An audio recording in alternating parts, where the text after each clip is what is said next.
আমার নাম হাসিনা। আমি এখানে কাটিং মাস্টারের দায়িত্বে আছি। আলাইকুম, আমার নাম জুলি আক্তার। আমি পড়াশোনা করি, পড়াশোনার পাশাপাশি কাজ শিখি সানাবিল ফাউন্ডেশনও। আর এর পাশাপাশি কিছু ইনকাম করতে পারি, সেই ইনকাম করে আমার পড়াশোনার খরচ চালাতে পারি। অসংখ্য ধন্যবাদ সানাবিল ফাউন্ডেশনকে। আসসালামু আলাইকুম। তার নাম তাম্মি আক্তার। সে এখানে বাঘ প্রতিবন্ধী, সে কথা বলতে পারে না। সে এখানে কাজের মাধ্যমে অনেক টাকা আয় করতে পারে, তা দিয়ে তার হাত খরচ চলে। এখন নিজেকে সে নিজের বোঝা মনে করে না। তার থেকে আমরা অনেক অনুপ্রাণিত হয়েছি যে সে কথা বলতে না পেরে অনেক কিছু শিখতে পারছে এবং করতেও পারতেছে। তাই আমরা তাকে দেখে আরো অনুপ্রাণিত হচ্ছি। সানাবিল ফাউন্ডেশনকে ধন্যবাদ এরকম একটা সুযোগ ওর মতো মেয়েকে করে দেওয়ার জন্য। আসসালাম। আমি শাহিনা আক্তার। আমি সানাবিল সেন্টারে সিনিয়র কাটিং মাস্টার হিসেবে আছি।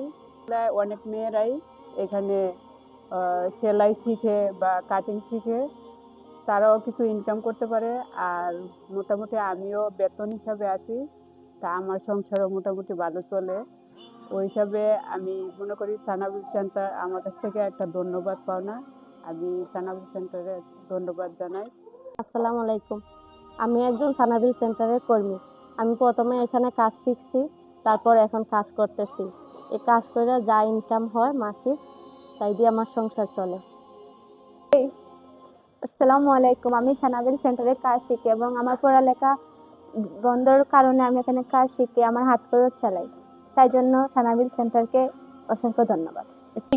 আমি সানাবিল ফাউন্ডেশনের একজন কর্মী প্লাস আমি একজন শিক্ষার্থী। আমি এখানে প্রতিদিন কাজ নিয়ে আসি এবং কাটিং মাস্টারের সাহায্যে যারা আছে তারা সবাই মিলে এখানে সেলাই করে দেয়।